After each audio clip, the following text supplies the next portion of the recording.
Olá, bem-vindos a mais uma análise detalhada aqui com a gente. Hoje o nosso mergulho é numa fonte bem específica, viu? A Lei Complementar número 3673, lá de 24 de junho de 1991. É o Estatuto dos Servidores Públicos do município de Caxias do Sul. E o nosso foco especificamente vai ser nos artigos 71 a 80. É a parte que trata do regime de trabalho. Pensa bem, isso define o dia a dia, né? Horário, ponto, hora extra, descanso, coisas essenciais. A missão aqui é tentar entender a lógica por trás dessas regras lá de 91. O que eles estavam buscando equilibrar? Necessidade do serviço, direito do servidor. Vamos desempacotar isso aí. Para a gente começar, como é que a lei organizava a jornada normal, o dia a dia mesmo? Os primeiros artigos que a gente pega, 71 a 74, falam justamente do horário e do ponto. O 71, por exemplo, já diz quem define o horário de funcionamento, o prefeito. Isso se não tiver já em outra lei, claro. E olha que curioso, já falava de um horário único para servidores com 33 horas semanais e já previa regras para turnos, plantões. Sim, é interessante ver essa estrutura já delineada. E aí o artigo 72 bota os limites que a gente até conhece bem hoje. Máximo de 8 horas por dia, 40 por semana, claro, dependendo do cargo, né?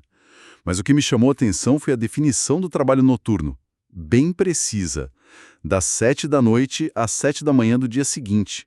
E não só isso, tem aquela matemática especial.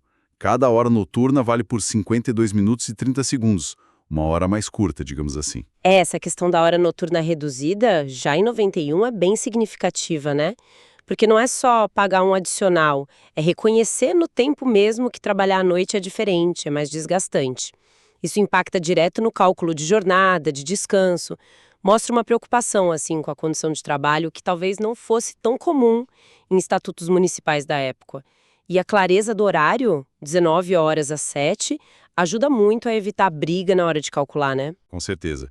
E o controle dessa jornada toda, como é que era feito? O artigo 74 fala do famoso ponto, o registro lá, mecânico ou não, de entrada e saída. Era o padrão. Mas, interessante, a lei já abriu uma brecha para outras formas de controle, para servidores que não precisavam bater ponto. Uma visão bem direta, né? Focada na presença ali. Exato. O ponto era, e ainda é em muitos lugares, né, a ferramenta clássica, reflete muito aquela cultura de gestão focada em horário, em presença física, é um jeito de buscar responsabilidade, né? Garantir que o servidor cumpriu o horário. Mas hoje a gente vê que talvez seja um pouco rígido demais, né? Com home office, trabalho por tarefa. Pois é, mas falando em flexibilidade, parece que essa lei de 91 já ensaiava alguma coisa, né? O artigo 73 menciona a tal da compensação de horário, o que hoje a gente talvez chame de banco de horas, né? A ideia era assim, com um acordo por escrito, podia passar das 8 horas no dia, mas tinha que compensar em outro, sem estourar as 40 semanais. Só que o controle era bem formal, tinha que ter um livro de registro específico para isso. Uhum. E não podia acumular mais que o equivalente a 5 dias de folga. E esse livro era documento oficial. Por um lado, a lei tenta ser flexível, isso é bom para todo mundo, né? Para a administração, para o servidor, ajuda a ajustar a demanda. Mas, por outro lado, a burocracia para fazer isso funcionar era grande. Acordo escrito, livro, limite. Toda essa formalidade, claro, era para evitar abuso, garantir que a compensação acontecesse mesmo, mas na prática talvez dificultasse um pouco usar essa flexibilidade no dia a dia, né? Um equilíbrio delicado. Faz sentido. E tinha mais uma camada de flexibilidade, não tinha? O artigo 75, ele deixava os secretários e os chefes de autarquia autorizarem horários diferentes do padrão para alguns setores ou servidores, desde que cumprisse a carga horária da semana. Isso parece diferente da compensação do 73, né? Como é que uma coisa conversava com a outra? São coisas distintas mesmo. O 73, a compensação, era para lidar com horas a mais pontuais, tipo, trabalhou a mais hoje, folga depois. O sistema de crédito e débito. Já o 75 parece mais para definir regimes de horário diferentes mesmo, para funções que não se encaixam no horário comercial padrão, sabe? Pensar, sei lá, numa biblioteca que abre à noite, ou um serviço de atendimento que funciona 12 horas. Não é a hora extra, é o horário normal daquela função ou daquele setor, só que distribuído de forma diferente.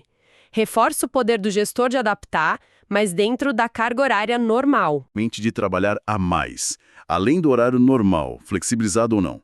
Aí a gente entra no capítulo 2, que fala do serviço extraordinário, as horas extras, artigos 76 e 77. O que me saltou aos olhos no 76 foi o controle. Hora extra só com ordem expressa da chefia ou do prefeito ou do dirigente. Não era assim, vou ficar mais um pouco. Tinha que ter autorização formal. E as regras bem detalhadas. A hora extra à noite também valia 52 minutos e meio. Tinha limite semanal de horas extras. Não mais que metade da jornada normal do cargo. 50%, né? Isso, e a justificativa principal que a lei dava era para substituir alguém que faltou ou estava afastado. A regra geral era no máximo 2 horas extras por dia. Podia chegar a 4, mas só em caso excepcional, bem justificado. E até previa punição para quem registrasse hora extra sem ter feito. Parece um sistema bem amarrado. Com certeza. O artigo 76 mostra uma preocupação muito grande da administração em controlar a hora extra.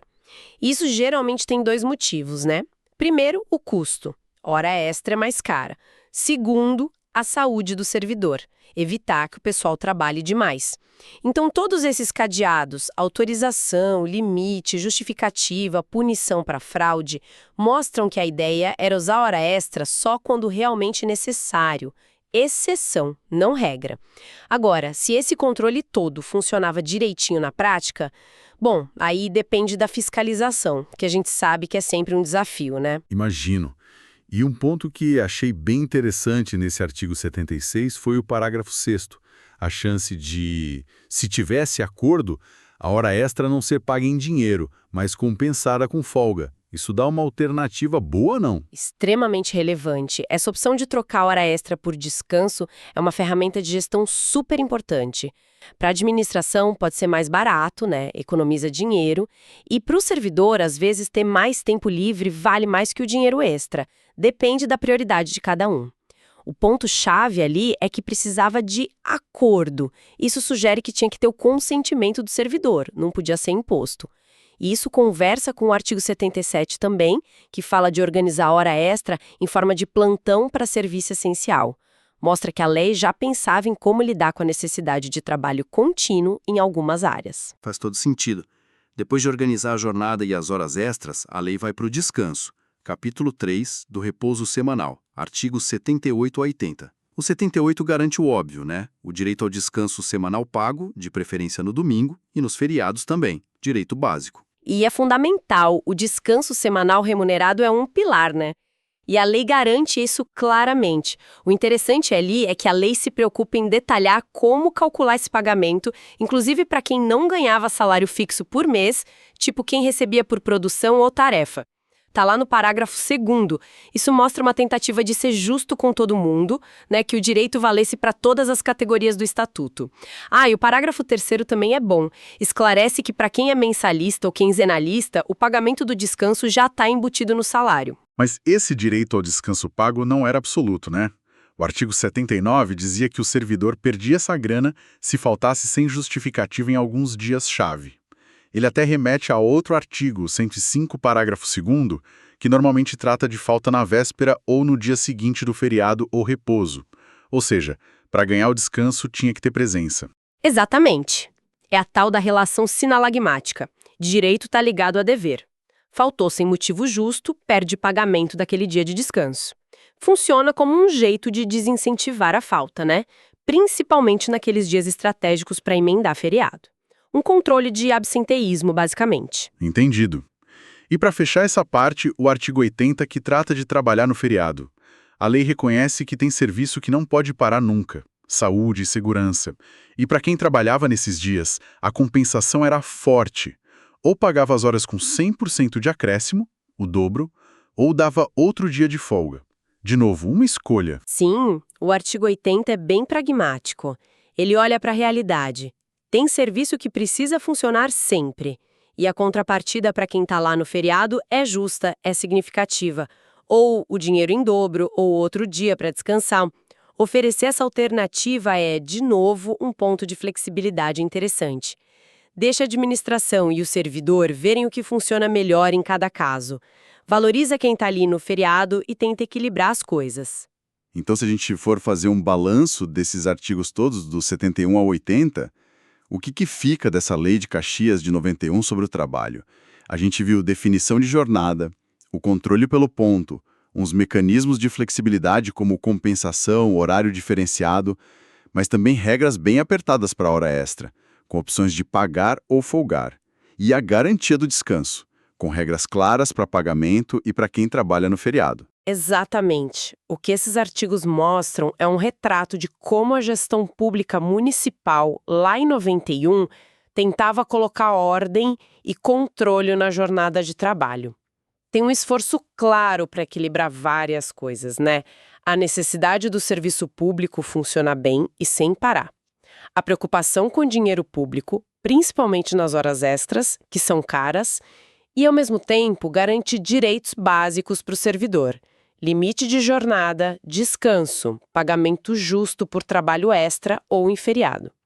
É um sistema bem detalhado, cheio de controles, bem típico daquela gestão de pessoal mais tradicional, digamos assim. E pensando nessa estrutura toda, montada em 91, muito focada no controle físico, no ponto, nos limites de horas, nos acordos formais para qualquer coisinha diferente, fica uma pergunta para a gente pensar depois, né? Como será que essa estrutura legal, com essas ideias de controle, conversa com o mundo do trabalho de hoje? Pensa no trabalho remoto, na busca por mais autonomia, flexibilidade de verdade, uso de tecnologia para gerenciar tempo e tarefa. Será que aqueles equilíbrios que a lei buscava continuam valendo? Mas os jeitos de chegar neles, as ferramentas, precisam ser totalmente repensadas para o serviço público de hoje? Uma reflexão, né? Bom, agradecemos a companhia de todos nesta análise da legislação de Caxias do Sul. Até a próxima!